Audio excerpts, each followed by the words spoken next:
All right, let's get this started.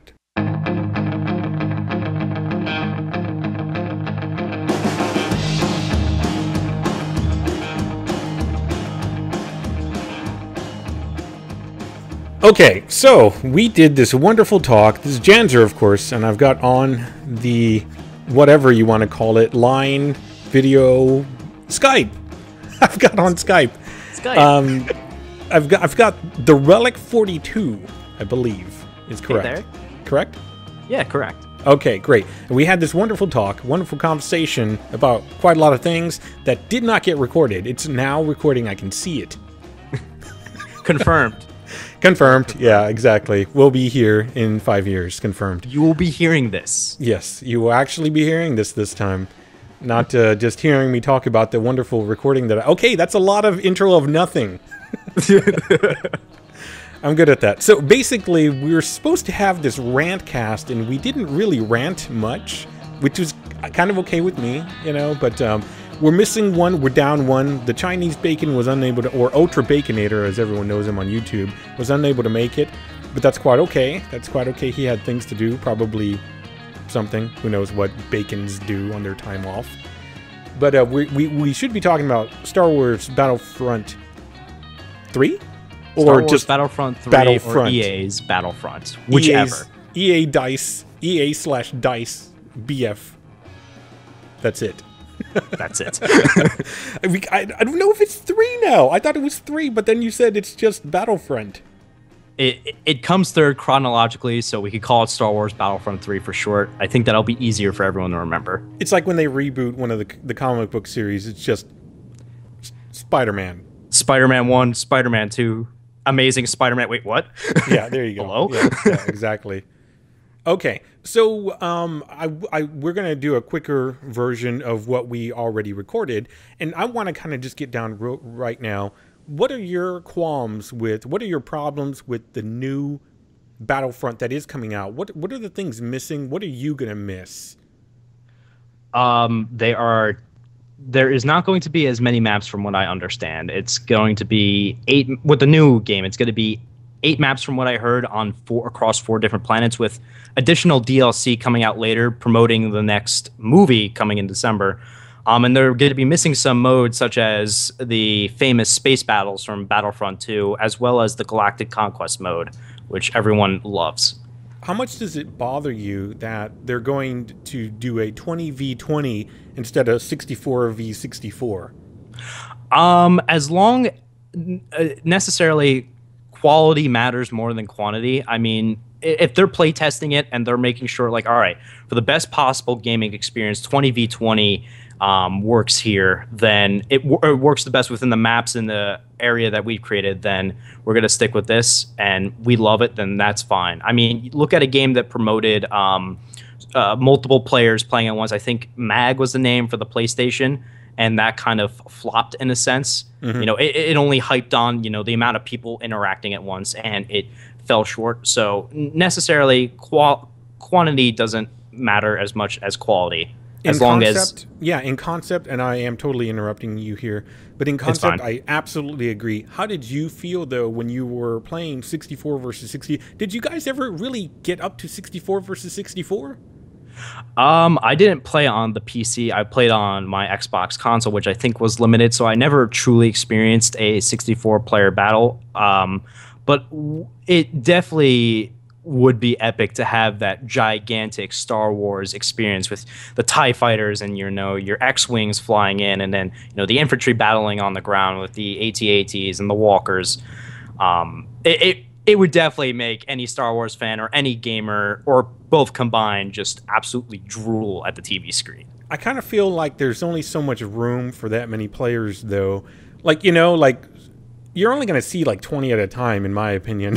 You're not going to see all 64 staring at you, trying to kill you. Exactly. With that many people, you'll just fall flat from a shot to the face, and you'll be like, oh, okay. Yeah, I kind of feel like the 20 versus 20, if it delivers a tighter, better experience, great. Maybe they can bump that up. I was listening to a few rants. This guy was really going on about the amount of player versus player that was going on. He was like, we've gotten this far, but we've gone backwards. He's like, I don't understand. We should have way more people versus way more. I'm like, what is it really? What kind of experience is that really going to give you, though? Are you going to feel like you're part of anything? Or, you know, I mean, to me, the less people you have, the more you can tell that you're affecting something, you know? Yeah, that what you're doing is influencing how the match is going and eliminating people and, you know, pushing forward in that sense, taking over certain control points, as opposed to you have a massive blob moving across the map a specific way. And then like Right. one side is kind of like, you know, left alone and you're just kind of there like, you know, is this really doing anything? Or, Exactly. you know, is the fight going on over there? At Yeah, least this way. I killed that guy like 50 times already. Yeah. We're not moving. We're still in the same.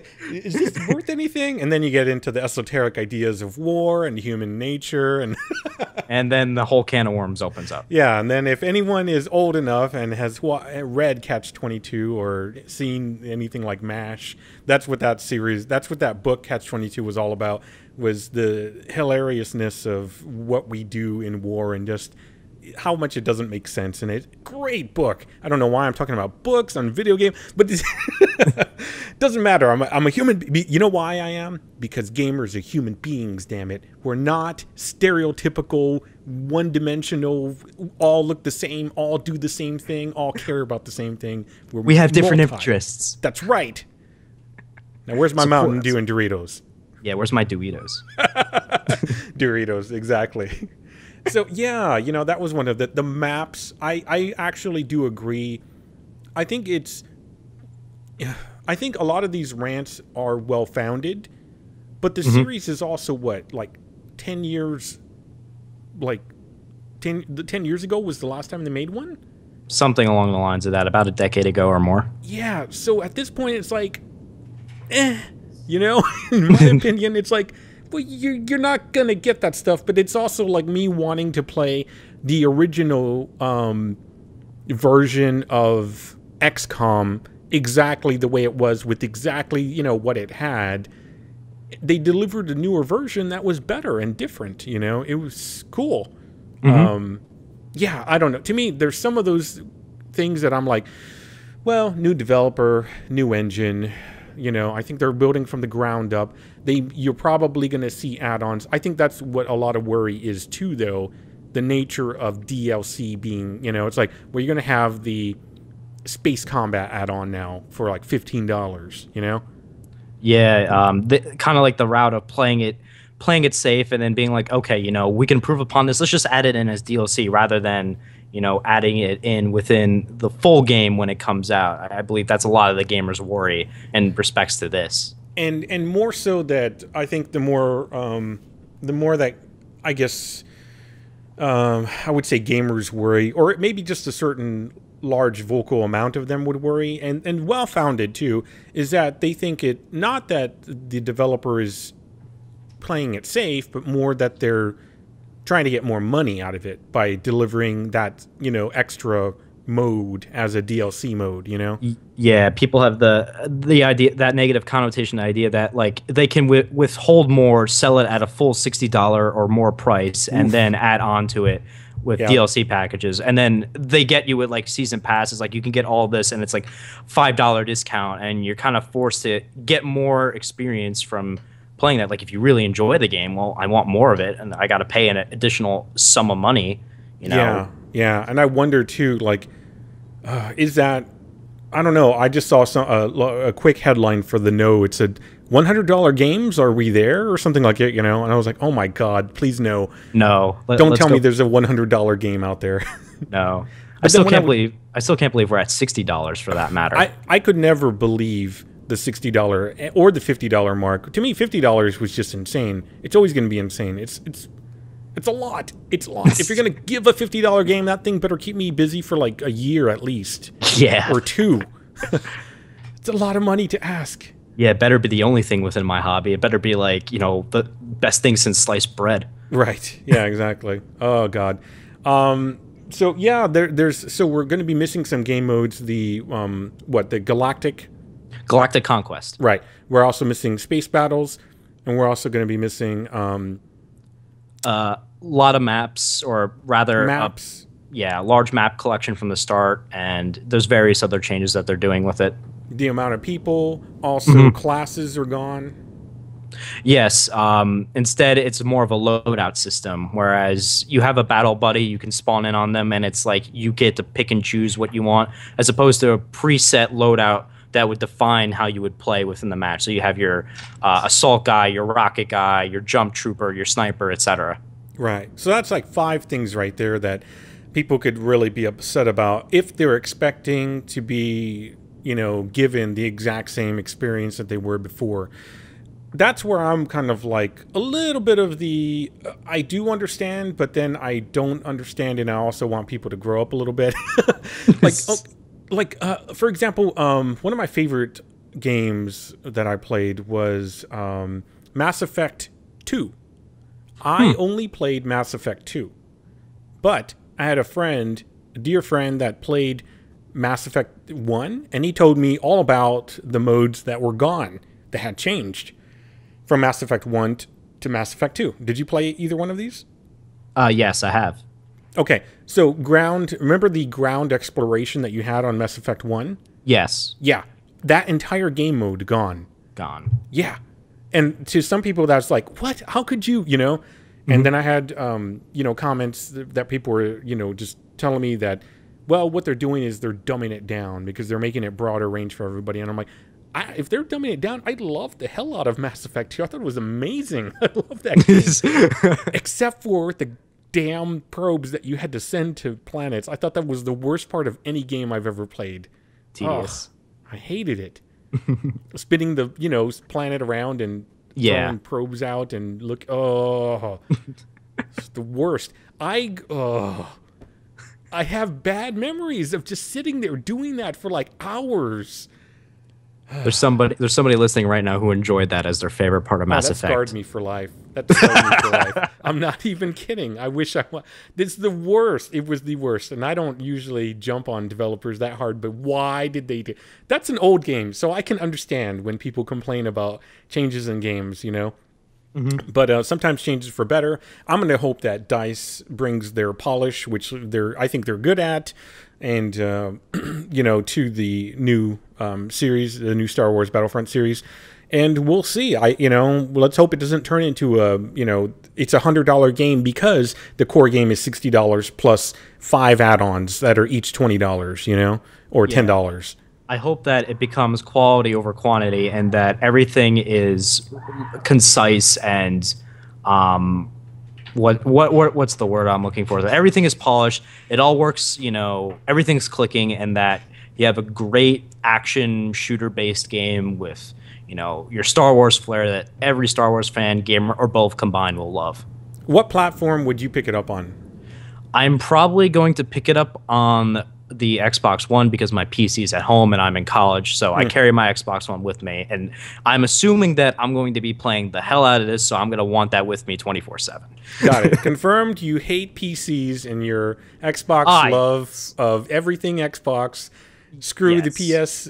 I'm just kidding. Obviously, Xbox fanboy for having a PC and, you know, playing on the PlayStation, obviously. And a Wii U, you said. Yeah, and Wii U. Yeah, you know, I'm totally joking. I'm sure people know my mocking and sarcastic and yeah, whatever attitude already. I'm really not hurtful in that way, though. I'm just, you know, I believe you. I believe you, girl. Yeah. When we're done with this, I'm going to end this with the terrible rant about. No, I'm just kidding. So let's talk a little bit, if you don't mind. Do you want to, or is there anything else you want to talk about with, you know, the changes the worries that you have for it? The worries that I have is just that it's more of like, you know, DICE is handling this project that everyone has wanted for a while. And I believe they have the talent to do really well with it, but that they kind of take a safe bet with it, and that, you know, we talked about making a $60 game, but holding back all these features and then adding them in within their next variation of the game. Yeah, I agree. I agree. So I hope that that isn't the case. So far, we've seen the CGI animation or whatever, the in-game footage that wasn't really gameplay, but, you know, game engine. It looks graphically fantastic. I hope that it plays well, and that I believe if they're showing it at E3 that, you know, we all just drool over what we see. Right. Yeah. Yeah. No, I agree with the worries too. I think it's more monetary for me. I worry about that aspect of it. Okay, I think we can close this up. Why don't you tell us a bit about what you do on your channel, where people can find you? Are you on Twitter? Are you mainly interacting through your channel? What kind of stuff do you cover on your channel? The Relic 42. The Relic 42. Well, I'm mainly based on YouTube. My channel basically is gaming videos. I aim to make people smile, get through their day, and laugh. I have a small community, so I interact with my fans. I play any game that comes to mind that I enjoy and that possibly others will enjoy. I'm either... Note to self, send Barbie's Magic Adventure. Yes, I will play... If you would enjoy... If you would enjoy watching me play that and others would, I would play it for you. Oh, that's great. It's good to have good humor about it. Yes. But so I do, just regular gameplays, reviews, tutorials, etc. And then I have a Twitter account which is linked within my YouTube. And then I occasionally do live streaming when I'm playing with friends, like, hey, let's do some Destiny gameplay and goof around and see if we get our asses kicked, Which everybody could watch do you live stream to? I just started really getting into the live streaming, so I've been doing it with the Xbox One. I plan to do it at PC with games like PlanetSide or maybe Binding of Isaac, since I love those two games. Twitch, Hitbox, YouTube? Twitch and YouTube. Gotcha. Cool. Anything else you want to add in? I believe we hit all of our bases. I just really hope that with the fan criticism that we've been seeing with Battlefront, I really think that in a sense it's like gonna bring everyone together, because we're having the nostalgia glasses kind of being wiped a little bit, but we're getting together and we're remembering how great these last two games were, and that we really are looking forward to this next game coming out, and that it brings everyone together, that there's this huge following of it, and that there's lots of talk about it, and regardless if it's good criticism or criticism or just complete bashing, I believe that it's all supportive, and that DICE is listening, and that if there's anything bad with it, that going forward they can definitely learn from their mistakes and just bring back this Battlefront series that we knew and loved. Yeah, I predict that it is going to sell extremely well. Oh, definitely. Because, in the conversation that we had that I didn't record because I'm amazing, you mentioned something. It's like, who doesn't want to be in play? Who doesn't want to play in that universe? Everyone wants to play that. Who doesn't want to be a clone trooper? Who doesn't want to be the rebels fighting against the evil tyranny of the Empire? It's everyone's dream. Yeah, I think so. All right. Well, I think we had a pretty good couple of conversations.